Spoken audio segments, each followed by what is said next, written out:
Welcome to flysky tutorial learn and utilize your knowledge. শুরু করছি আজকে কারেন্ট অ্যাফেয়ার্স। প্রথম প্রশ্ন, কোন দেশ 2021 ফিফা আন্ডার 17 ওমেন্স ওয়ার্ল্ড কাপটিকে হোস্ট করবে? উত্তর হবে ভারত। এটি আগে 2 নভেম্বর 2020-তে হওয়ার কথা ছিল, কিন্তু কোভিড-19-এর জন্য এখন হবে 17 ফেব্রুয়ারি 2021 থেকে 7 মার্চ 2021 পর্যন্ত। এটি হবে 5টি শহরে: নেভি মুম্বাই, কলকাতা, গুয়াহাটি, ভুবনেশ্বর এবং আহমেদাবাদে।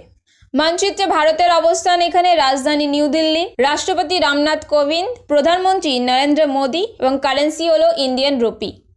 চলে আসছি পরের প্রশ্নে, কোন রাজ্যের সহরাই খোভার পেন্টিং জিআই ট্যাগ পেয়েছে? উত্তর হবে ঝাড়খণ্ড। ঝাড়খণ্ডের হাজারিবাগ জেলার আদিবাসী মহিলারা এই পেন্টিংটি বানিয়ে থাকেন। মানচিত্রে ঝাড়খণ্ডের অবস্থান এখানে রাজধানী রাঁচি, মুখ্যমন্ত্রী হেমন্ত সোরেন, রাজ্যপাল দ্রৌপদী মুর্মু।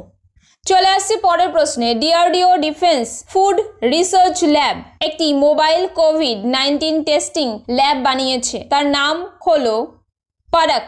এই মোবাইল ল্যাবটির মাধ্যমে কোভিড-19-এর নমুনাগুলি পরীক্ষা করা যাবে। চলে আসছি পরের প্রশ্নে, কোন রাজ্য সরকার এফআইআর আপকে দ্বার যোজনা চালু করেছে? উত্তর হবে মধ্যপ্রদেশ। ভারতে এই প্রথম কোনো রাজ্য এই ধরনের প্রকল্প শুরু করেছে। এই প্রকল্পটি এখন পাইলট প্রজেক্ট হিসেবে চালু করা হয়েছে মাত্র 23টি পুলিশ স্টেশনকে নিয়ে। এই যোজনার মাধ্যমে সবাই বাড়িতে বসে অনলাইনে এফআইআর দায়ের করতে পারবেন।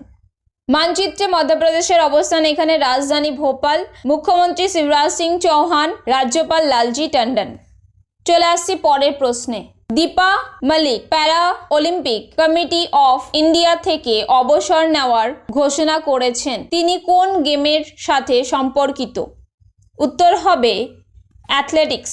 ইনি প্যারালিম্পিক কমিটি অফ ইন্ডিয়ার প্রেসিডেন্ট ছিলেন এবং ইনি ভারতের প্রথম মহিলা যিনি 2016 সামার প্যারালিম্পিক গেমসে সিলভার মেডেল জিতেছিলেন। ন্যাশনাল স্পোর্টস কোড অনুযায়ী কোনো সক্রিয় অ্যাথলেটিক্স কোনো অফিসিয়াল পোস্টে থাকতে পারবেন না। এর জন্যই দীপা মালিক এই পদ থেকে অবসর নেওয়ার ঘোষণা করেছেন। চলে আসছি পরের প্রশ্নে, শ্রদ্ধা নিবেদনের জন্য ভারতীয় কবি রবীন্দ্রনাথ ঠাকুরের নাম অনুসারে কোন দেশ একটি রাস্তার নাম রেখেছে?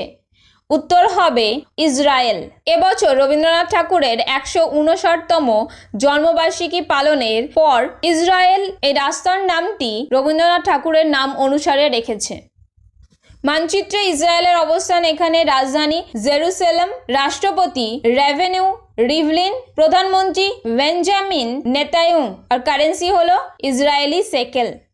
চলে আসছি পরের প্রশ্নে, উড়িষ্যার কেন্দ্রীয় বিশ্ববিদ্যালয়ের শিক্ষার্থীদের কাউন্সেলিংয়ের জন্য নিশঙ্ক কোন হেল্পলাইন চালু করেছে?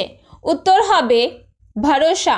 আমাদের এইচআরডি মিনিস্টার কিছুদিন আগে নিশঙ্ক নামের একটি প্রকল্প শুরু করেন। এই প্রকল্পের অন্তর্গতই এই হেল্পলাইনটি চালু করা হয়েছে। এই হেল্পলাইনটির উদ্দেশ্য হলো বিশ্ববিদ্যালয়ের শিক্ষার্থীদের মানসিক ও বুদ্ধিবৃত্তি বিষয়ক সহায়তা প্রদান করা। চলে আসছি পরের প্রশ্নে, স্যামসাং কার সাথে মিলে স্যামসাং পে ডেবিট কার্ড চালু করবে? উত্তর হবে সোফি, সোশ্যাল ফাইন্যান্স আইএনসি।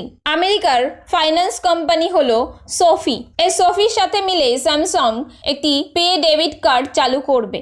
পরের প্রশ্ন, লকডাউন 4.0 এর জন্য প্রধানমন্ত্রী মোদী কর্তৃক ঘোষিত বিশেষ অর্থনৈতিক প্যাকেজের মূল্য কত? উত্তর হবে 20 লক্ষ কোটি। আমরা সবাই জানি 17 মে লকডাউন 3.0 শেষ হবে। 18 মে থেকে লকডাউন 4.0 শুরু হবে। এই লকডাউনে দুস্থ, গরিব, দিনমজুর, মধ্যবিত্ত, কৃষকদের ও সংস্থাগুলিকে কিছুটা স্বস্তি দিতে এই প্যাকেজের ঘোষণা করা হয়েছে। চলে আসছি পরের প্রশ্নে, কে আত্মনির্ভর ভারত অভিযান নামে একটি নতুন প্রকল্প ঘোষণা করেছে? উত্তর হবে নরেন্দ্র মোদী। আসলে এই আত্মনির্ভর ভারত অভিযান প্রকল্পের আওতায় 20 লক্ষ কোটি টাকার প্যাকেজ ঘোষণা করা হয়েছে। চলে আসছি পরের প্রশ্নে, কোভিড-19 রোগীদের চিকিৎসার জন্য 36 দিনের রেকর্ড সময়ে শ্বাস বায়ু অআক্রমণাত্মক বাইলেভেল পজিটিভ এয়ারওয়ে প্রেশার ভেন্টিলেটর কে তৈরি করেছেন? উত্তর হবে ন্যাশনাল এরোস্পেস ল্যাবরেটরিজ। শ্বাসবায়ু হলো একটি ভেন্টিলেটর যা কোভিড-19 রোগীদের চিকিৎসার জন্য ব্যবহার করা হবে এবং এটিকে তৈরি করেছে ন্যাশনাল এরোস্পেস ল্যাবরেটরিজ। এটি ব্যাঙ্গালোরে অবস্থিত।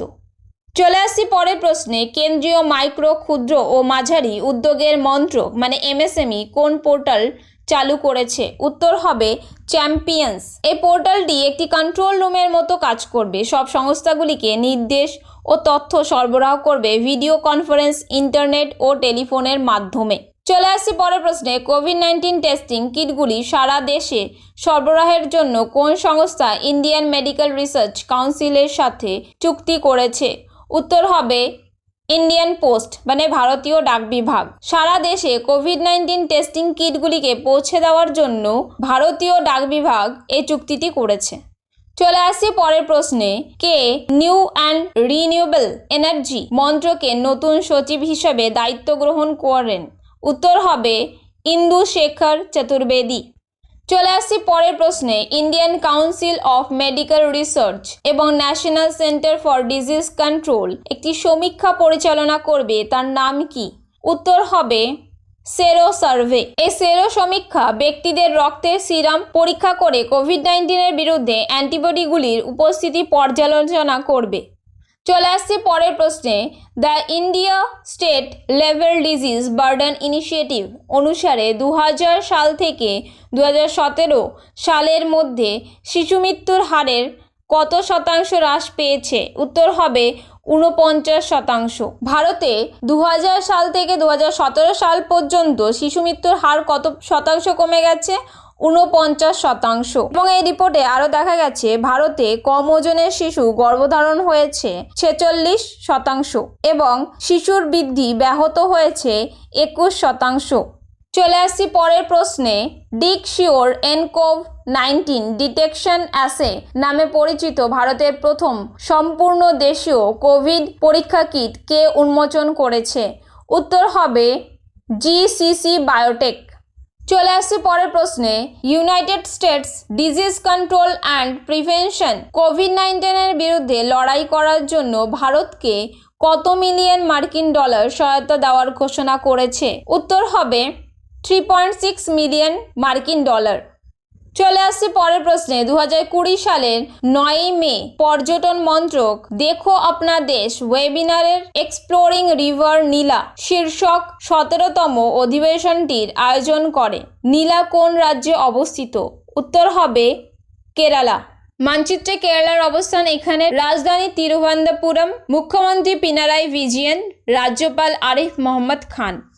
এবার আগের দিনের ভিডিওর একটি প্রশ্ন।